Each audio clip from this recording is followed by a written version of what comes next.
불게 하소서. 성령님은 천지를 창조하실 때부터 역사하셨던 영이십니다. 성도 여러분, 저와 여러분이 오늘 여기에 있는 것 우연일까요? 필연일까요? 가만히 세상 사람들과 함께 이야기해 보면 두 가지 견해가 있습니다. 우연이라고 생각하는 사람이 있고 필연이라고 생각하는 사람이 있습니다. 우연이라고 하는 사람은 말의 표현이 그렇지만 한마디로 말하면 이 지구가, 우주가 어느 날 빅뱅 뻥 터져가지고 그저 생겼고, 적은 아메바에서부터 점점 진화되어서 다른 종으로 변질되어지고, 심지어 원숭이가 변해 사람도 되고 해가지고 오늘 우리 여기까지 왔다. 우리는 우리 스스로의 운명을 개척하고, 그리고 우리가 힘써 살아가다가 그저 죽으면 끝이다, 그렇게 생각을 합니다. 그런데 우리 신앙인들은 천지 만물을 지으신 하나님이 계시고, 그 하나님의 역사 속에 우리가 있고 하나님의 심판 아래로 우리가 갈 것이다 라고 하는 것입니다. 어느 정도 우리의 결단과 자유가 주어져 있지만 우리는 하나님의 인도하심, 역사하심의 틀을 벗어날 수 없다고 하는 것이기도 합니다. 근데 어떻게 살아가느냐에 따라서 큰 신앙의 차이가 있다고 할 것입니다. 우리는 하나님이 우주 만물을 창조하셨음을 믿습니다. 우리가 읽은 창세기 1장 1절, 태초에 하나님이 천지를 창조하시니라. 성경은 그 말씀으로부터 시작합니다. 이것은 하나님이 천지 만물을 창조하신 것을 본 사람이 있습니까? 우리식으로 얘기하면 없습니다. 증명할 길이 있습니까? 없습니다. 우리는 이것은 신앙의 고백입니다. 그렇게 믿고 보면 모든 것이 그렇게 되어지는데, 에이, 웃기는 얘기라고, 말도 안 되는 얘기라고 하면 또 그렇게 보입니다. 어떤 쪽에서 살아가느냐고 하는 것은 우리가 그렇게 결단하고 살아가는 일입니다. 저는 태초에 하나님이 천지를 창조하셨다고 믿고 고백하고 살아갑니다. 그게 자연히 우연히 어떻게 하다 보니까 여기까지 왔다고 하는 것보다 훨씬 더 믿을 수 있고 든든한 결과를 주고 있다고 하는 것입니다. 태초에 하나님이 천지를 창조하시니라. 이는 우리의 시작이 하나님께 있다고 고백하는 것입니다. 이는 우리의 생사화복 역사가 하나님의 손에 있다고 고백하는 것입니다. 이는 우리가 돌아갈 곳도 하나님이라고 하는 것을 고백하는 것입니다. 이는 믿음으로 고백하는 결단입니다. 창조에는 삼위 하나님께서 함께 역사하셨습니다. 성경에는 우리에게 삼위 하나님께서 천지 만물을 창조하시는데 참여하셨음을 말씀해 주는 구절들이 있습니다. 오늘은 그 성경 구절들을 조금 많이 읽는 시간을 가질 것입니다. 성경은 먼저 성부 하나님이 창조의 창시자이심을 말씀하고 있습니다. 우리 오늘 본문 1장 1절 성경의 맨 처음 구절 다시 한번 읽습니다. 시작. 태초에 하나님이 천지를 창조하시니라. 피어리엇. 우리 고백이에요. 하나님이 천지 만물을 창조하시고 그 가운데 있는 모든 것들이 하나님께로부터 시작되었다고 하는 것입니다. 여기 하나님이 지었다고 성경은 고백하고 있습니다.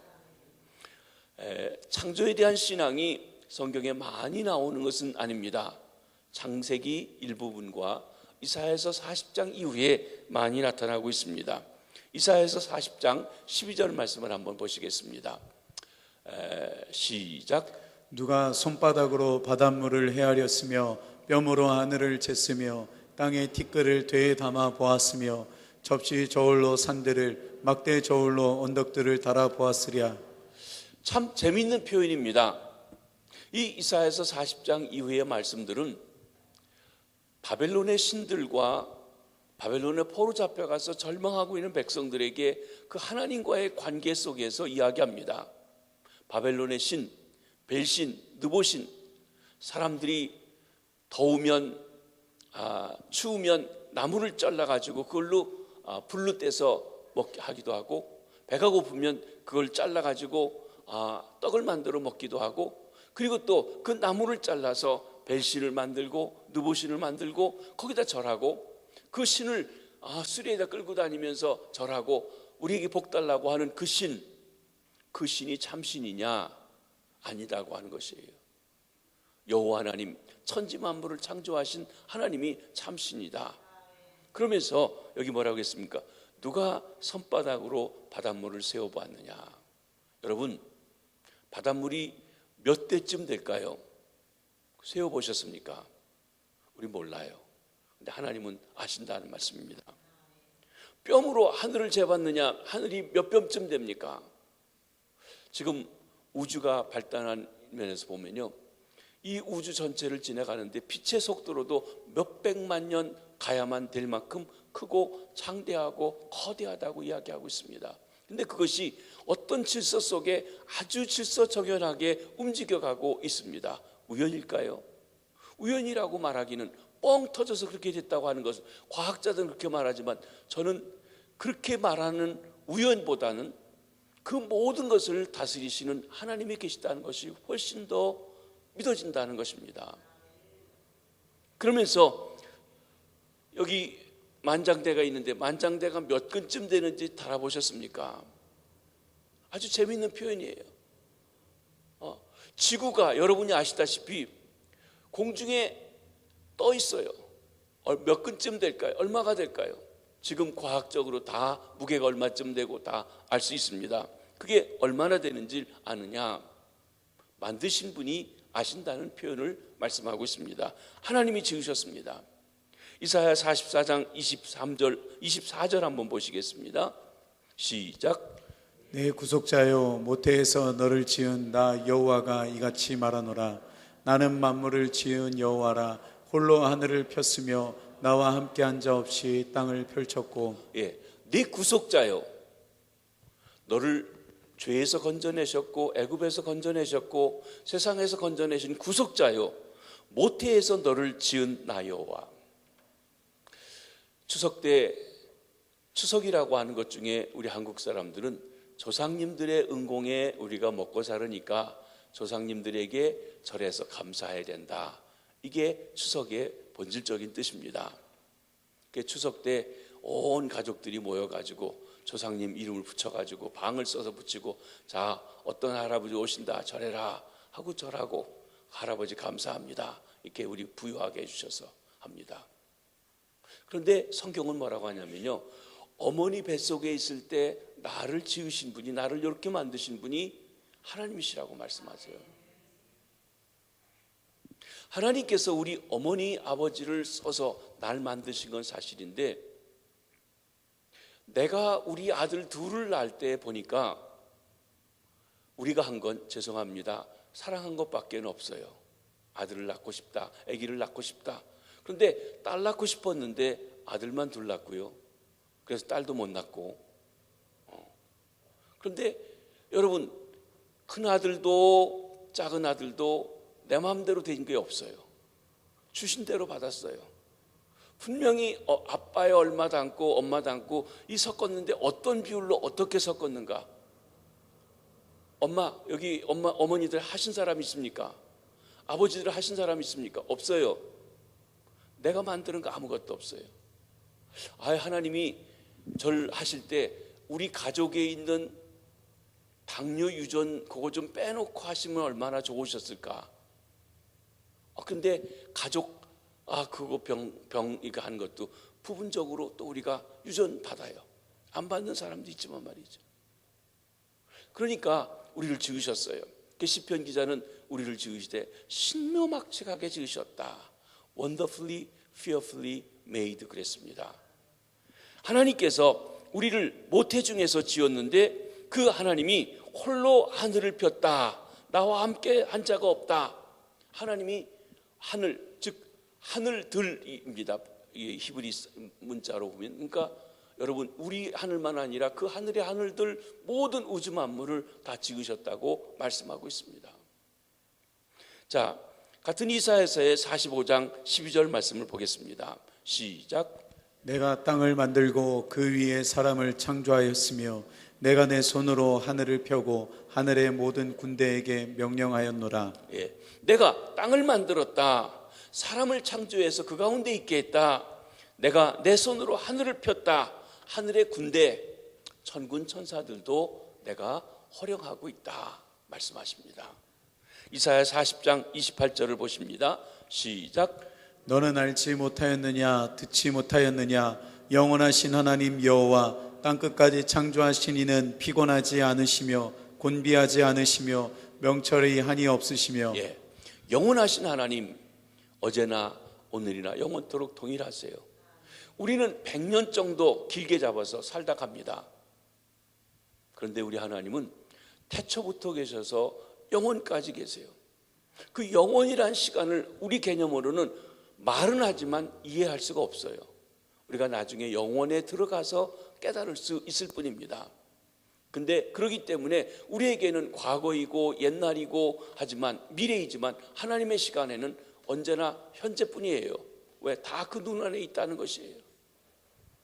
모세는 하나님의 영원하심 속에 우리의 8, 90년 살아가는 삶을 보면서 뭐라고 그랬냐면 잠깐 잠자다 가는 것뿐입니다 라고 얘기했어요. 우리 찬양을 할 때 세대별로 이렇게 부르는 찬양이 좀 다른 것 같아요. 우리 어르신들은 젊은 사람들이 부르는 찬양을 참 익숙하지도 않고 은혜도 덜 된다고 합니다. 근데 젊은 사람들이 가만히 요즘 좋아하는 찬양들, 미국 교회들도 그렇게 되고 요즘 조류가 그렇게 되는 것을 보게 되면 좀 읊조리듯이 가사가 뭐 이렇게 불길 같은 해서 이런 건 아니고 요즘엔 그런 걸 안 불러요. 학생들이요. 오늘 보면 주여 우리는 연약합니다. 뭐 우리는 들풀과 같습니다. 뭐 이렇게 이러면서 하나하나를 음미해 볼 수 있는 그런 것들에 대한 얘기를 하고 있는데 그 하나님 앞에서 우리의 보잘것없는 것, 그에 비해서 하나님은 크고 위대하시고 장엄하신 분이라고 하는 것을 태조해서 노래하고 있습니다. 땅끝까지 지으셨다. 땅끝, 즉 모든 것을 다 지으시고 주관하신다는 것입니다.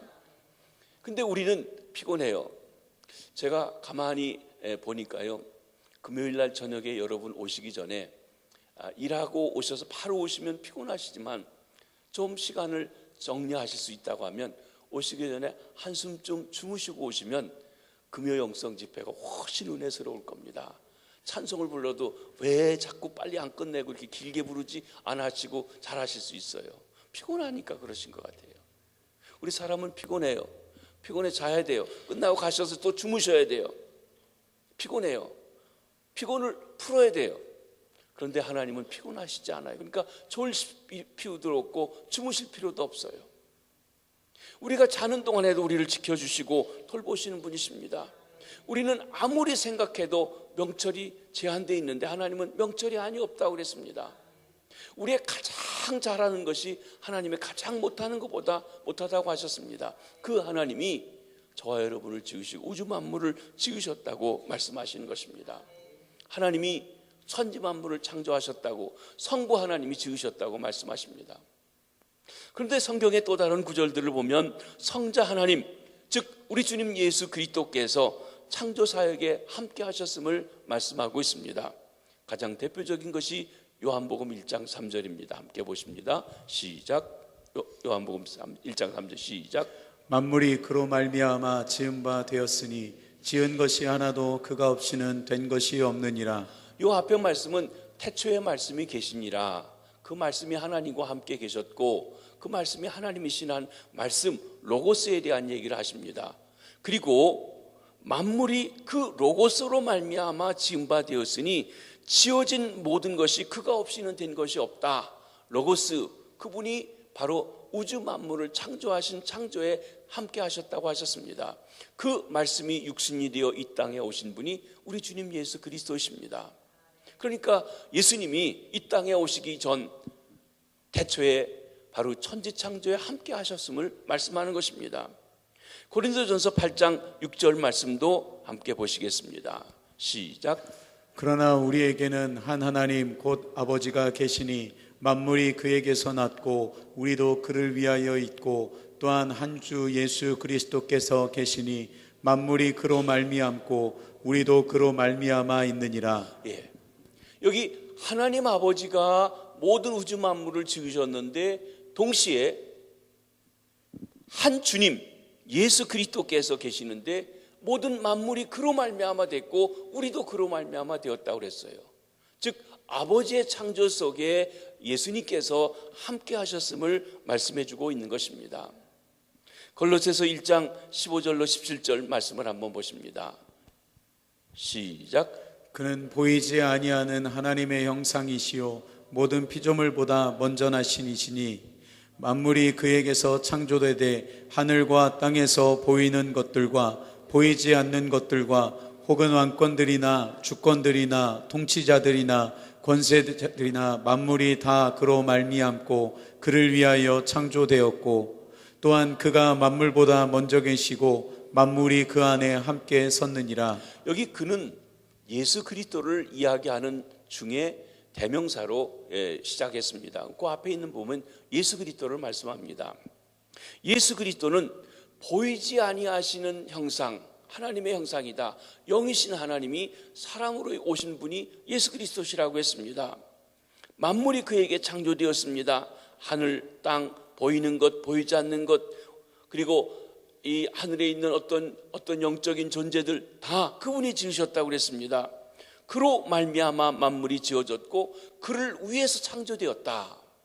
여러분 여기 중요한 말씀은 그분이 지으셨을 뿐만 아니라 그분을 위해서 지으셨다. 그러니까 지어진 것들이 살아가야 할 삶의 목표가 방향이 우리를 지으신 그분을 위해서 그분과 함께 그분의 영광을 위해서 살아드려야 함을 보여주시고 모든 만물이 그분 안에서 함께 세워져 있다고 말씀하고 있는 것입니다. 아버지 하나님이 천지를 창조하셨습니다. 성자 예수 그리스도께서 천지 만물을 창조하셨습니다. 그 천지 창조에 성령의 새바람 불게 하소서 하는 성령님이 태초부터 함께 하셨다는 것입니다.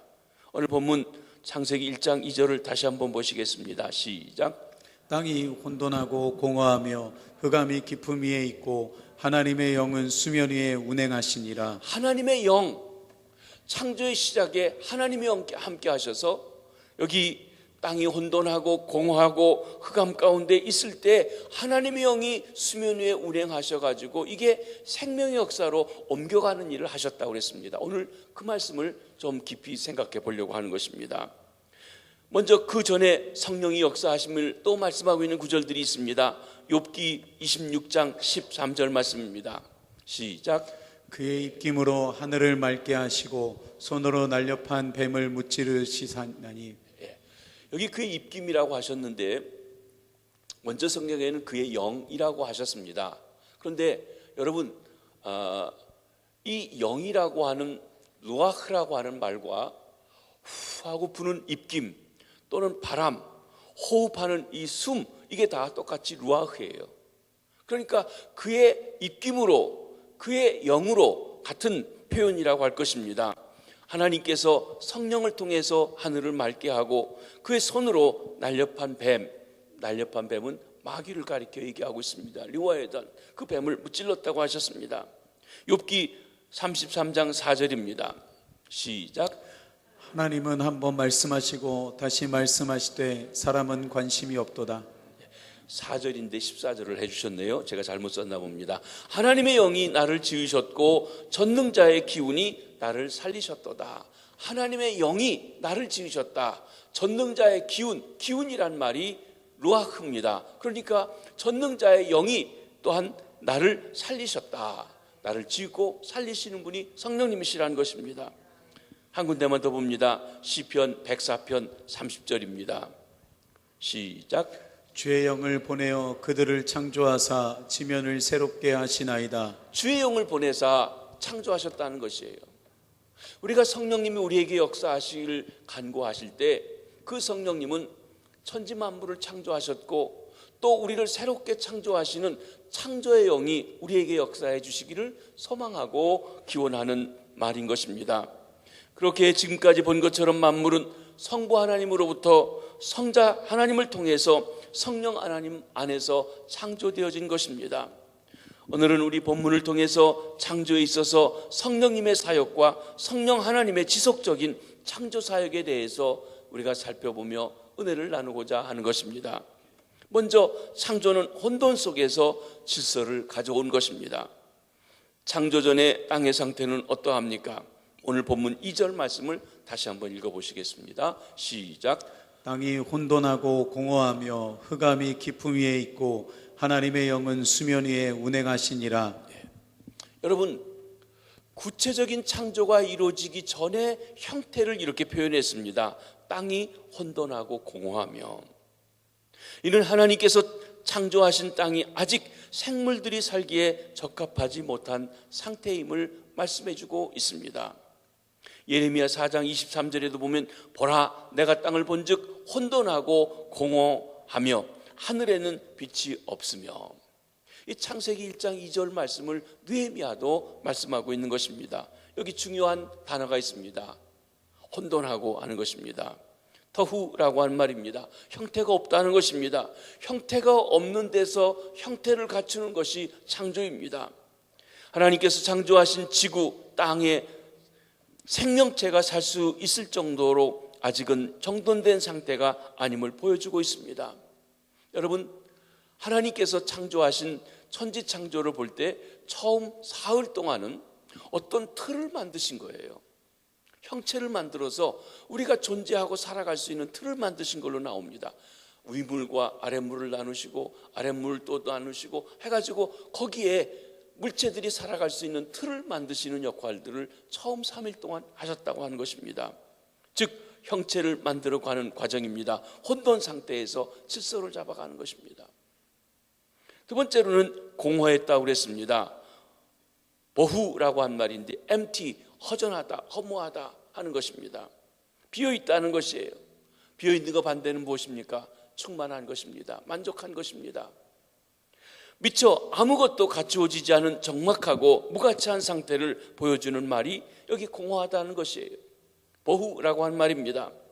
하나님의 창조 역사에서 나중 3일 동안에는 공허한 것, 아주 비어있는 것, 그것을 하나씩 하나씩 채웁니다. 하늘에 거할 것을 채우시고 바다에 거할 것을 채우시고 땅에 거할 것을 채우시고, 그렇게 해서 그 주인들을, 그 위치들을 정해주시는 일들을 하고 계신 것입니다.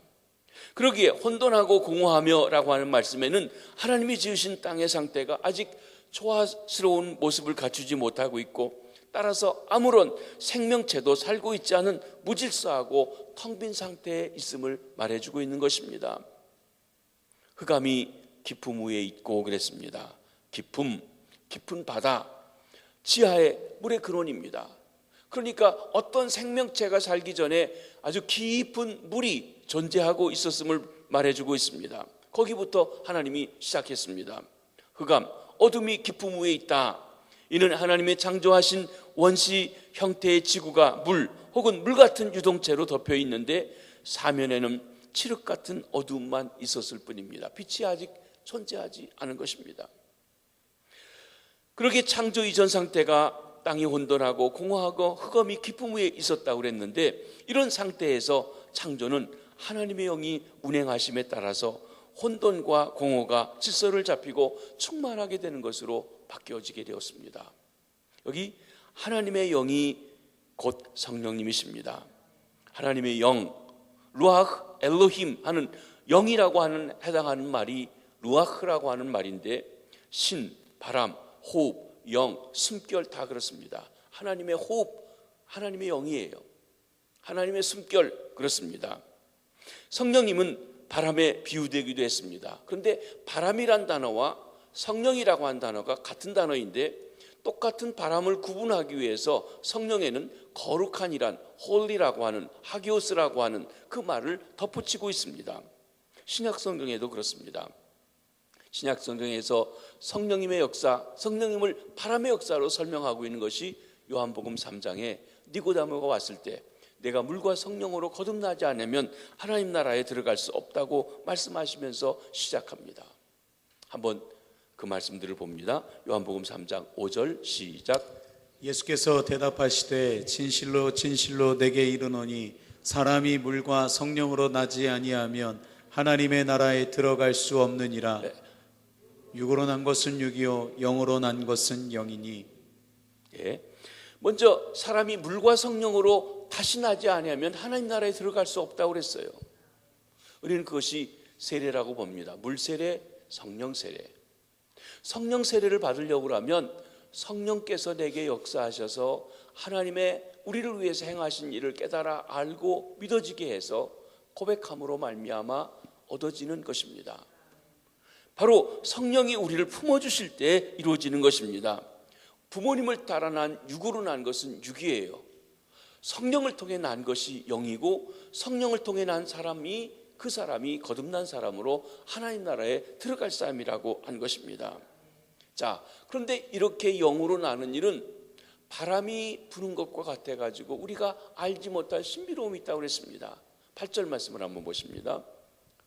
요한복음 3장 8절입니다. 시작. 바람이 임의로 불매 내가 그 소리는 들어도 어디서 와서 어디로 가는지 알지 못하나니 성령으로 난 사람도 다 그러하니라. 여러분, 여기 바람이라고 하는 단어, 신약이니까 헬라말로 하면 푸뉴마고요. 성령이라고 하는 단어도 푸뉴마입니다. 단지 그 구분해서 바람인데 거룩한 바람, 하기오스 푸뉴마예요. 거룩한 바람, 성령이에요. 근데 바람은 어떤 물체 또는 기류라고 하면 성령님은 인격이신데 바로 역사하시는 방법은 바람처럼 역사하세요. 그게 바람으로 묘사하고 있습니다. 여기 성령과 바람은 같은 단어입니다. 그러므로 하나님의 영, 하나님의 신, 하나님의 생명, 하나님의 호흡이 혼돈하고 공허하며 흑암에 덮인 것 땅을 감싸실 때 그때 창조 역사가, 생명 역사가 일어났다고 하는 것입니다. 여러분, 바람 보십니까? 바람 몰라요. 그런데 바람을 우리는 알아요. 어떻게 합니까? 바람이 지나가는 느낌, 나무가지가 흔들리는 것, 그 휙 소리하고 지나가는 것 때문에 알지 사실은 잡을 수도 없고 볼 수도 없습니다. 성령님의 역사도 그렇다는 것이에요. 그 역사하시는 방법은 우리가 어떻게 역사하는지 신비하지만, 그러나 한 가지는 뭔가 하면 그분이 역사했을 때 그 현상을 통해서 성령님이 우리 중에 역사하시는구나, 운행하시는구나 하고 알 수 있다는 것입니다. 바람처럼 역사하시는 분입니다. 그래서 성령의 새바람 불게 해달라고. 사실은 우리 편에서는 새바람이지만 성령님의 바람은 언제나 똑같은 바람이십니다. 그렇습니다. 성령의 역사하심을 체험하게 해달라는 것입니다. 그런데 여기 운행하신다, 성령의 운행하심이라고 하는 말은 바로 생명의 역사를 가져왔습니다. 운행한다는 말은 두 가지 뜻이 있습니다. 하나는 너울거리며 날다는 뜻입니다. 새가 공중에 나를 때 너울거리며 나는 것입니다. 그런데 여러분, 바닷가에 보면 갈매기가 수면 위에 물을 바짝 해가지고 그 바다에 탈듯 말듯 해가면서 이렇게 스치듯 날아가는 걸 봅니다. 그렇게 가까이 날아가시는 것을 운행하신다 그랬습니다. 우리 사람들에게 가까이서 날갯짓 하시면서 날아가듯이 그렇게 역사하시는 것입니다. 두 번째, 운행한다는 말은 품는다, 내리덮는다라고 하는 뜻을 가지고 있습니다. 계란이 생기기 위해서는 닭이 계란을 낳죠. 근데 닭이 또 계란을 어느 기간 동안 품으면 바로 거기에서 생명이 닿아서 병아리가 태어나게 됩니다. 그냥 가지고 있는 게 아니라 일정한 온도로 일정한 기간 동안 품을 때 바로 생명체가 나오게 되는데, 여러분, 닭이 계란을 품는 것, 그거와 똑같은 의미가 무엇인가 하면 운행한다라고 하는 것입니다. 성령님이 품으시면 생명의 역사가 일어납니다. 오늘 저녁 이미 성령의 품으심 속에 새 생명 얻으셨는데 하나님께서 여러분들을 그 가슴에 품어주시는 역사가 있으시길 바랍니다. 이와 같이 성령께서, 하나님의 영께서 지구를 품으시고 하나님의 생명을 불어넣어 주신다고 하는 것입니다. 생명이 없었고 허무했고 어둡고 공허했고 무질서했던 것을 하나님의 영이 품으셨더니 생명체로 바뀌어지게 되었다는 것입니다. 지구를 하나의 계란이라고 볼 때 어미닭이 계란을 품듯이 성령님께서 지구를 품고 잉태하고 계신 것입니다. 얼마나 신비롭고 놀라운 말씀인지요. 훗날 우리 주님 예수께서도 예루살렘 시민들을 연민의 정을 보시면서 이렇게 말씀하셨습니다. 마태복음 23장 37절 말씀입니다. 시작. 예루살렘아 예루살렘아 선지자들을 죽이고 내게 파송된 자들을 돌로 치는 자여, 암탉이 그 새끼를 날개 아래에 모음같이 내가 내 자녀를 모으려 한 일이 몇 번이더냐. 그러나 너희가 원하지 아니하였도다. 암탉이 새끼를 품고 생명을 얻고 보호하듯이 예수님께서 하나님의 백성이라고 하는 이스라엘을 품으시려고 그렇게 애를 썼는데 품겨지지 않았어요. 주님의 품에 주님의 운행하심을 그들이 거절했기 때문에 생명의 역사가 없습니다. 죽음의 역사가 오게 되어서 심판이 나타나게 된 것입니다. 그렇습니다. 이렇듯이 성령께서 혼돈하고 공허한 땅, 흑암의 수면에 덮여있는 땅을 조용히 덮고 계시면, 서중하게 간직하면 나름대로 질서를 이루고 생명체가 되고 창조 역사가 이루어지게 되는 것입니다.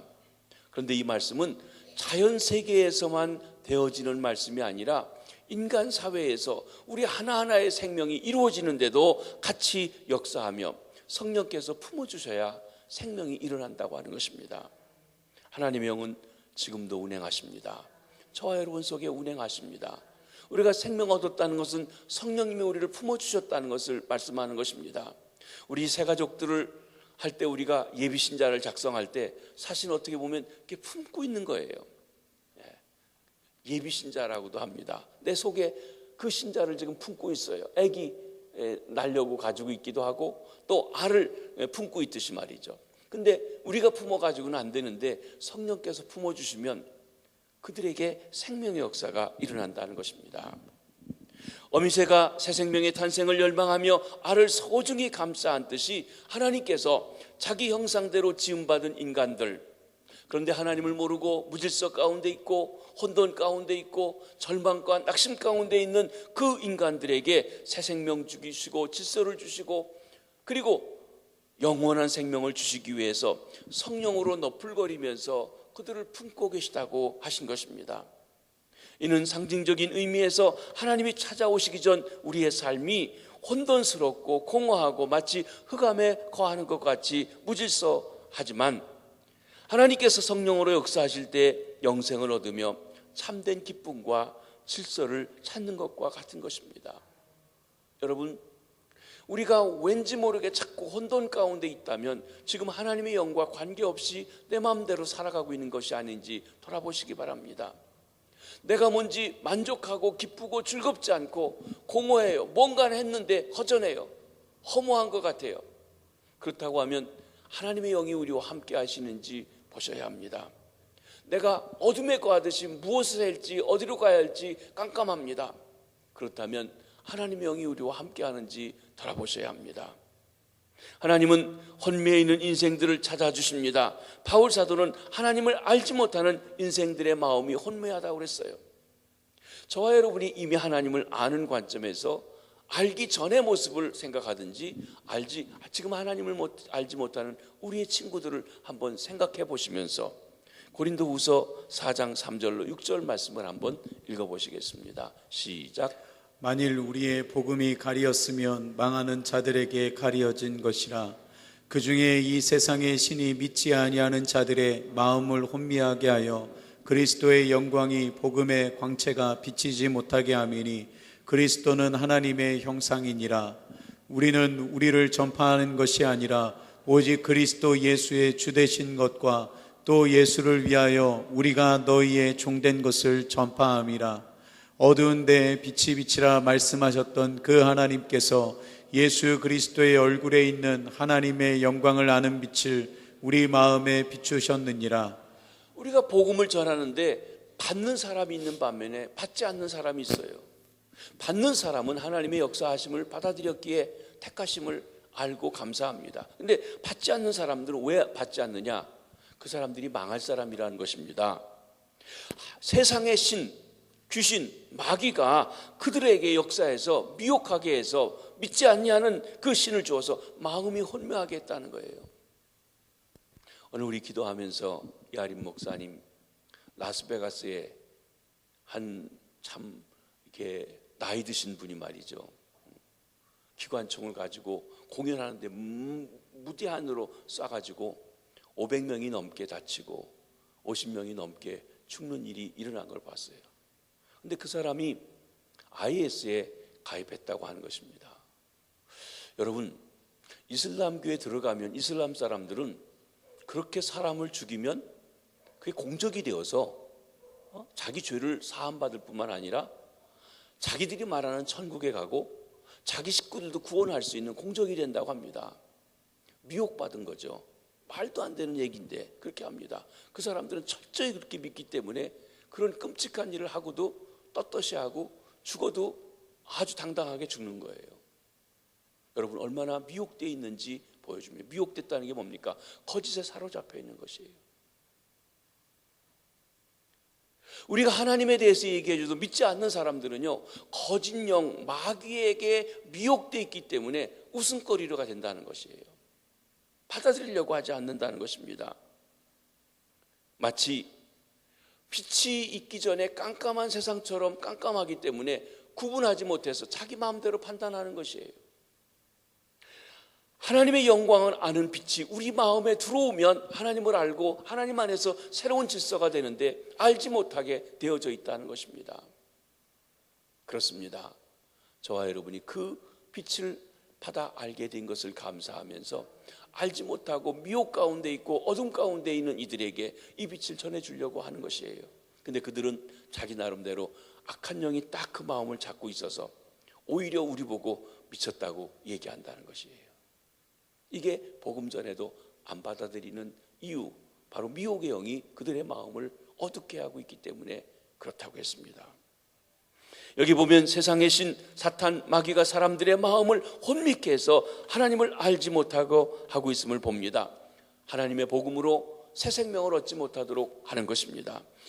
마치 혼돈과 공허, 흑암 속에 거하고 있다고 할 것입니다. 이러한 자들에게 생명 주시기 위해서, 새 생명, 영생 주시기 위해서 성령께서 그들 위해 운행하시고 그들을 품고 저와 여러분을 보내서 그들에게 역사하는 일들을 하시는 것입니다. 여러분, 성경에 있는 구체적인 이야기를 한번 보십니다. 야곱의 생애를 봅니다.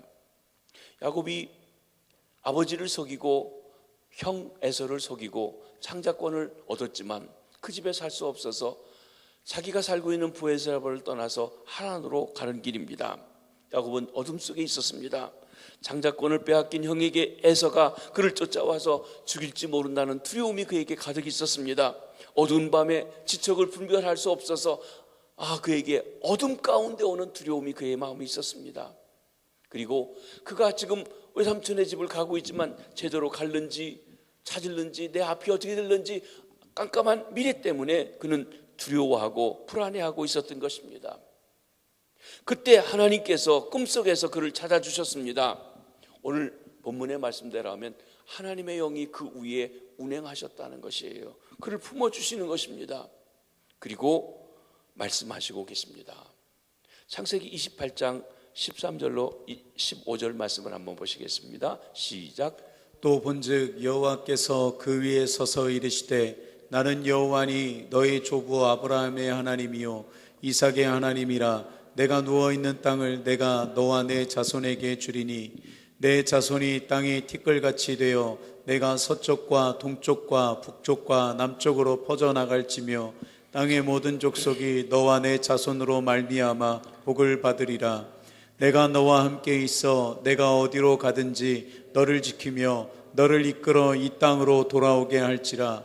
내가 내게 허락한 것을 다 이루기까지 너를 떠나지 아니하리라 하신지라. 그가 두려움 가운데, 혼돈 가운데, 무질서 가운데 자고 있을 때 갑자기 하나님이 나타나셨어요. 그리고 자기가 누워있는 그 자리에서 하늘까지 사다리가 연결되면서 사다리 위에 하나님께서 그에게 하신 말씀입니다. 나는 내 할아버지 아브라함의 하나님이고 내 아버지 이삭의 하나님인데 이제 너의 하나님이 되려고 널 찾아왔다. 아니, 너와 지금 함께하고 있고 내 위에 운행하고 있다고 하신 것입니다. 그러면서 내가 자고 있는 이 땅을 너한테 줄 거고 너 가는 길 내가 같이 해서 무사히 돌아오게 해주겠다 하십니다. 내 자손이 너로 말미암아 땅의 모든 족속이 복을 받게 하겠다. 내가 너와 함께해서 어디로 가든지 너를 지켜주겠다. 내가 허락한 걸 이루기까지 떠나지 않겠다. 너를 품어주겠다. 너와 함께 내 위에 운행하겠다 하는 것입니다. 그런데 야곱이 잠을 깨고 나서요, 그 일을 깨닫고 난 후에, 그 전에는 두려워했는데 전혀 두려움 없이 너무 감격해서 이렇게 외칩니다. 여호와께서 과연 여기 계시거늘 내가 알지 못하였도다. 그는 하나님이 그를 품고 있는 것, 성령이 그 위에 운행하시고 있는 것을 체험하게 되었어요. 그리고 나서 그 인생이 바뀌었어요. 여러분, 그 전에는 하나님이 같이 안 했습니까? 같이 했어요. 그런데 그 만남의 시간을 통해서 하나님의 품으신 것이 생명으로 나타나 이제는 하나님 앞에 살아가게 된 것입니다. 우리말로 한다고 하면 이 사건이 그에게 있어서 거듭난 사건입니다. 이 사건 후에 야곱의 혼미한 마음은 질서와 방향이 잡히고 빛이 비쳐서 기쁘고 힘차게 앞으로 나아갈 수 있었던 것입니다. 하나님을 체험했습니다. 생명 얻은 사건이었습니다. 여기 성령님의 운행하심이 있었던 것입니다. 저와 여러분들이 새 생명을 얻었다면 성령께서 그렇게 운행해 주셨기 때문에 그런 것입니다. 우리 삶을 통해 한번 보십니다. 죄와 허물로 죽었던 우리에게도 성령의 운행하심이 있어서 우리가 생명을 얻고 새로운 가치관을 갖고 천국의 소망을 가지고 살아가게 해주셨습니다. 그때 죄와 허물로 죽었던 우리의 상태는 어떠했습니까? 이 세상의 풍속을 따랐습니다. 그렇죠? 조상님이 줬다고 하는데 다 따라가고요, 세상 사람들이 살아가는 대로 술 마시고 담배 피고 세상 사람들이 노는 대로 다 놀고 똑같이 살았습니다. 공중권세 잡은 불순종 아들 가운데 역사하는 마귀를 따라 살았어요. 마귀인지도 모르고 따라가요. 우리 안에 충동하는 그 역사를 따라갔습니다. 육체의 욕심을 따라 살아갔습니다. 육체와 마음이 원하는 것을 행했습니다. 본질상 진노의 자녀였습니다. 이를 오늘 본문의 용어로 말씀드리면 우리 삶이 혼돈스럽고 무질서했고 흑암에 거하는 것과 같은 삶을 살았다고 하는 것입니다. 그러했던 우리에게 성령께서 운행하신 것입니다. 우리의 너풀거리셨습니다. 선교사를 보내서 너풀거리십니다. 목사님을 보내서 너풀거리십니다. 친구를 통해서 우리에게 계속 성령께서 역사하신 것입니다. 우리를 품으셨습니다. 그리고 마침내 우리가 그 품에 안겨졌을 때 생명의 역사가 일어나서 구원받고 영생을 얻고 하나님의 자녀가 되게 된 것입니다. 지금 우리가 전도하는 것은 우리를 통해서 성령께서 그 사람에게 지금 자꾸 너풀거리고 가까이 다가가는 것이에요. 그래서 그들도 품으시고 생명으로 나오게 하시려고 한다는 것입니다. 성령님은 생명의 영이십니다. 성령의 역사는 신비합니다. 6일간의 창조가 있기 전에 먼저 성령이 수면 위에 운행하셨다고 그랬습니다. 이와 같이 우리 속에 성령의 역사가 먼저 있었습니다. 성령님의 역사와 임재가 없이는 우리가 수백 번 설교를 듣고 우리가 가서 사람들을 만나도 변화되지 않아요. 그러기에 우리가 하나님께 기도하고 때로는 금식하며 기도하며 성령님이 그를 품어주십시오, 역사해 주십시오, 우리를 통해서 날개짓하며 그에게 너풀거려 주십시오 라고 하면서 그에게 기도하는 것입니다. 그때 생명의 거듭나는 역사, 변화의 역사가 일어나게 됩니다. 성령이 임하고 참으로 진실한 말씀을 받아들이며 예수 그리스도를 구주로 영접해야 생명의 역사가, 새로운 창조가 일어나게 되는 것입니다. 우리가 너희가 믿을 때 성령을 받았느냐 하는 말씀이 있습니다. 그 말은 믿고 나서 성령 받는 거하고 믿는 거하고 다르다는 얘기가 아닙니다. 그 문맥을 통해서나 보면 성령으로 거듭나지 않으면 진정한 남이 아니라는 것이에요. 여러분, 우리 중에는요, 부모님 때부터 교회를 다녀서 교회 다니는 게 익숙해 있고 습관화돼 있고 교회 안 오면 좀이 쑤시고 그런 분들 계십니다. 그분들에게 질문하는 말이 그것입니다. 너희가 믿을 때, 믿는다고 할 때 성령으로 거듭나 댕기고 있느냐, 아니면 습관적으로 다니고 있느냐 하는 것이. 우리가 친구 따라왔고 또 누가 가자고 해서 왔는데, 교회 온 건 잘 왔는데 너희가 믿을 때 성령으로 거듭났느냐 물어보는 말씀입니다. 성령이 품으셔서 생명의 역사가 일어나지 않았다면 교회를 다니고 교회를 다니다 보면 사람의 눈에 띄고 사람의 눈에 띄다 보면 아이고 세례 받으시죠, 집사하시죠, 권사하시죠, 장로하시죠. 심지어는 신학교 가서 목사를 해도 성령의 임재하심과 품으심 속에서 역사하는 것이 없다고 하면 새 생명이 일어나지 않았어요. 저도 목사지만 교계에서 일하는 여러 목사들 보면요, 저 사람 진짜 목사 맞아 하는 사람들 많습니다. 네, 진짜 목사 맞아 하는 사람. 신학교 나와서 일정한 과정을 되면 목사가 되지만 진짜 목사 맞아? 성령의 역사가 있었어? 거듭났어? 그렇게 싶은 사람들이 있다는 것이에요. 목사라면 저럴 수가 없는데 싶은 일이 일어나고 있다는 것이에요. 그러기에 우리는 성령의 역사를 갈망해야 합니다. 교회 다니되 성령님이 우리를 품어주셔서 생명의 역사가 일어나지 않으면 아무 의미가 없다는 것입니다.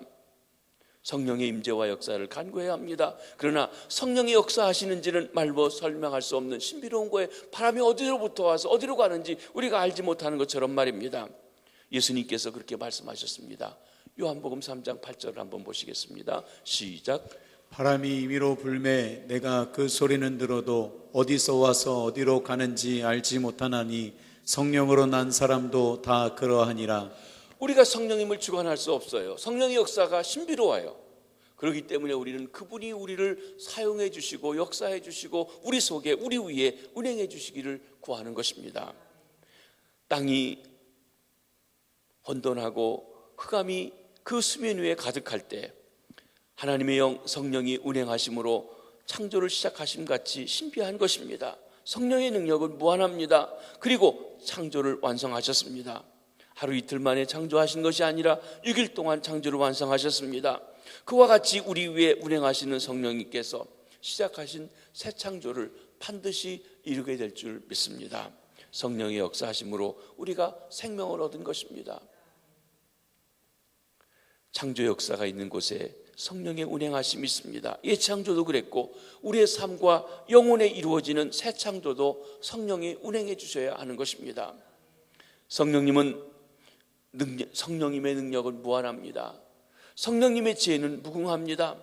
우리의 절망적인 상황이 새 창조의 무대입니다. 우리의 절망이 하나님의 시작입니다.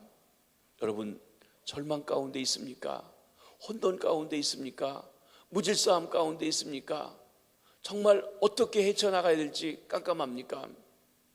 성령님이 여러분을 품어주시도록, 여러분의 그 사건에 운행해 주시도록 기도하십시오. 성령이 품어주시면 길이 생기고 방향이 생기고 빛이 생길 것입니다. 여러분이 절망 중에 있으십니까? 혼돈과 궁어와 어둠 속에 있습니까? 운행하시는 성령님을 바라보시기 바랍니다. 지금도 우리 위에 날갯짓하며 품고 계신 운행하시는 성령님을 의지하시기 바랍니다. 성령님께서 우리에게 새 역사를 이루어 주실 줄 믿습니다.